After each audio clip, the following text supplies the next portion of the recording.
تعال اقول لك على اهم الثلاث اخبار للاهلي النهارده، بس الاخير مفاجأة. بس مبدئيا صلي على حبيبك النبي علشان انا وانت ناخد حسنات. خد الصفقتين دول وما تراجعش ورايا. رسميا ياسين مرعي مدافع نادي فاركو اهلاوي يا غالي. النهارده صفحة نادي فاركو الرسمية نزلت شكر لياسين مرعي. ده مش بس كده، ده دلوقتي الاهلي بيجهز اوراق التأشيرة لتونس علشان يحضر معسكر الاعداد مع النادي الاهلي.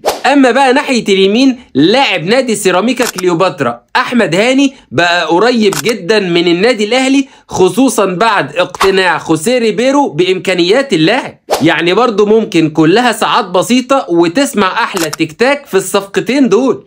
اما بقى احمد عبد القادر رافض بشكل رسمي الخروج من النادي الاهلي على سبيل الاعارة، وبيقول يا اما يكمل في النادي الاهلي او يخرج بيع نهائي. دلوقتي نادي سيراميكا كليوباترا اقرب الانديه لضم احمد عبد القادر. اما بقى مفاجاه النهارده وهي وسام ابو علي. وسام ابو علي اللي الخطيب قعد معاه رسميا واداها سكه ودغري، قال له بص يا ابني، هتجيب عرض مناسب للنادي الاهلي ب10 مليون دولار اقل واجب، سواء بقى من النادي الامريكي او من الريان القطري، اهلا وسهلا، بس اخرك يا غالي لحد معسكر الاعداد.